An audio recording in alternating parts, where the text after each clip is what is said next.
나무에 움이 튼다. 지난 겨울은 우리 모두에게 몹시도 지루하고 답답한 계절이었다.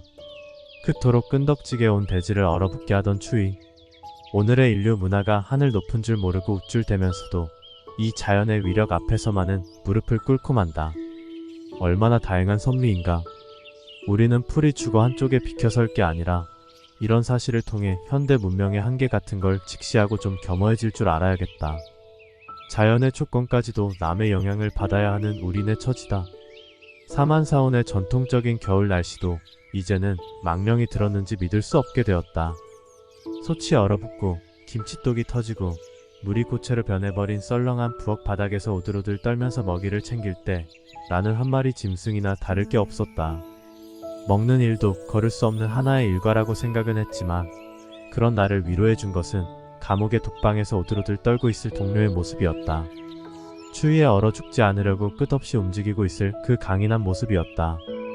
한 사람이 겪는 또는 몇 사람이 겪는 고난의 의미는 우리 모두에게 언제 어디서나 확산되게 마련이다. 살아남는다는 이 표현에 얼마나 많은 의미를 담아야 할까? 무엇 때문에 우리는 살아남아야 하는가? 물론 남기 위해서 사는 것은 아니다. 그렇게 살고 있을 뿐이다. 산다는 것은 고통을 당하는 것이고 살아남는다는 것은 고통을 당하는 그 속에서 의미를 찾는 일이다. 삶에 무슨 이유가 붙을 수 있겠는가? 삶 그 자체가 신성한 목적인데 이렇듯 존엄한 삶을 괴롭히는 일은 악덕이요 죄악이다. 불타석가모니는 이렇게 말한다. 모든 것은 폭력을 두려워하고 죽음을 두려워한다.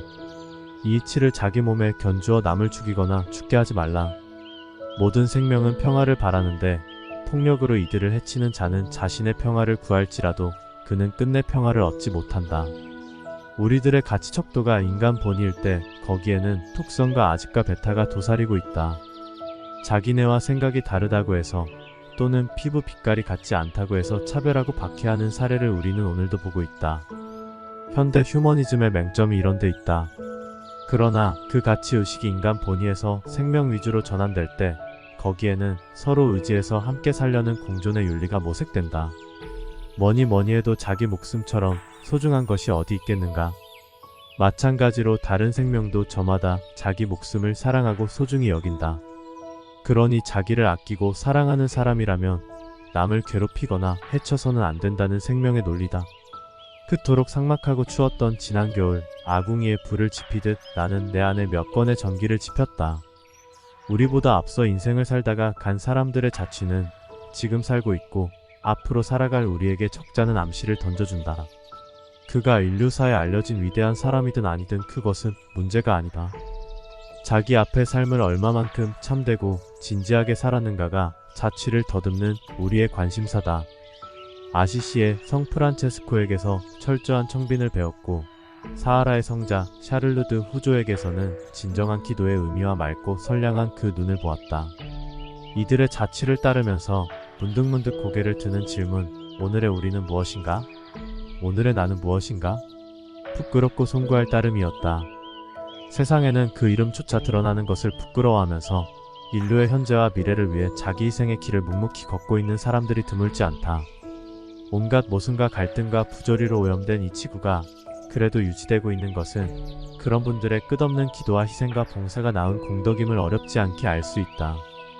멕시코 혁명의 영웅 판초 빌라, 그의 솔직하고 단순한 그러면서도 의리가 있는 사나이다운 기상에 호감을 보내지 않을 수 없었다. 그러나 한편 못내 언짢았던 것은 지나친 살상을 보고서였다.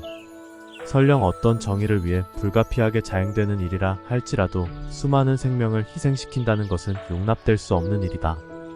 영웅이라는 호칭을 듣는 사람들이 대개 그런 부류들인 줄은 모르는 바 아니지만 사상이나 힘에 의해서 승리한 자들에게 나는 영웅이라는 명칭을 거부한다. 오로지 정신에 의해 위대했던 사람들만을 나는 영웅이라고 부른다. 로맹 롤랑이 베토벤의 생애에서 외친 이 말은 저 영웅들의 이마에라도 새겨주어야 할 값이 있는 말이다. 판초 빌라 전기의 마지막 장에서 그가 옛날의 여자친구를 만나 그녀로부터 온화한 미소에 실린 책망을 듣던 장면이 마치 어떤 필름의 영상처럼 내 기억에 자리하고 있다. 한때는 산적 행세를 한 적이 있는 그를 보고 당신은 살상뿐 아니라 도둑질도 많이 했다고 책망을 하자 빌라는 이렇게 변명한다. 부인, 나는 훔친 적이 없습니다. 너무 많이 갖고 있는 자들한테서 빼앗아 아무것도 가진 것 없는 사람들에게 나누어 준 적은 있지요. 나 자신은 아주 궁핍한 경우를 제외하고는 다른 사람의 것을 취해본 일이 없어요. 배고플 때 먹을 것을 짓는 것은 도둑질이 아닙니다. 그것은 다만 자신을 살리려는 생존의 본능에 따르는 것입니다. 오히려 훔치는 것은 부자들입니다. 필요한 모든 것을 다 갖고 있으면서도 가난한 사람들의 가엾은 빵까지 빼앗고 있으니까요. 도둑에게도 그들 나름의 논리와 의리가 있을 것이다. 그것이 사회적으로 용납되고 있지는 않지만 이런 도둑들을 가리켜 가난하고 포악한 정치에 시달린 민중편에서는 의적이라 해서 그 뜻을 기렸다. 동서고금의 인류 역사가 남의 것을 탈취하는 도둑을 두고 한결같이 찬양에 맞지 않는 것은 오로지 그 의로움 때문이다. 말이 나온 김에 빌라의 경제윤리 같은 것을 이야기하고 싶다. 마을 사람들이 축제에 들떠 즐기고 있을 때 그는 알바라도라는 지난날의 한 부호를 만나 많은 이야기를 나눈다. 자기는 돈을 가지고 남한테 해를 끼치지 않았다는 것에 자위하고 있다는 말을 듣고 빌라는 말한다. 참된 부자는 항상 그들의 의무를 지킬 줄 아는 사람입니다. 내 생각으로는 돈은 부자의 것이 아니라 그것을 만드는 국민의 것입니다. 부자들은 자신의 쾌락을 위해서 돈을 쓸 것이 아니라 고통받는 사람들의 궁핍을 덜어주는 일에 사용해야 할 것입니다. 알바라도가 돈을 갖게 된 내력을 들어보자. 빈부는 운명의 장난인 것 같아요.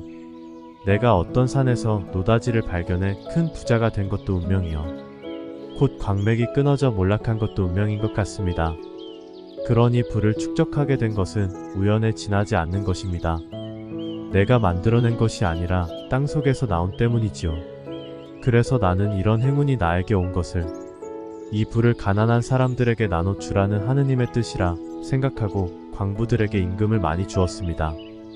부자의 기쁨은 긁어모으는 재미보다는 없는 사람들에게 돌려주는 그 마음에 있을 것이다.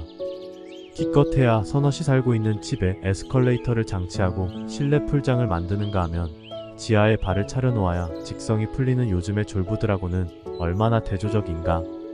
며칠 동안 비가 내리고 안개가 숲을 가리더니 수목들의 물기가 배었다. 겨울 동안 소식이 묘연하던 다람쥐가 엊그제부터 양지 쪽 헌식돌 곁에 나와 내 공양 시간을 기다리고 있다. 지난해 늦가을 무렵까지 윤기가 흐르던 털이 겨울을 견디느라 그랬음인지 까칠해졌다. 추위에 짙은 갈색으로 변했던 향나무가 요 며칠 사이에 싱싱한 초록빛으로 바뀌었다. 참나무 숲에서도 가지 끝이 촉촉이 뻗어오른다. 겨울 동안 들을 수 없던 산비둘기 소리가 다시 구우구 들리기 시작했고 밤으로는 앞산에서 고라니 우는 소리가 골짜기에 메아리 치고 있다. 나는 한밤중에 잠에서 자주 깨어난다. 이런 걸 가리켜 사람들은 봄의 시작이라고 한다. 그렇다. 모든 생명이 살아서 수렁거리는 이 힘을 우리는 봄이라고 부른다. 이렇듯 장엄한 생명의 용솟음을 누가 무슨 힘으로 막을 수 있겠는가?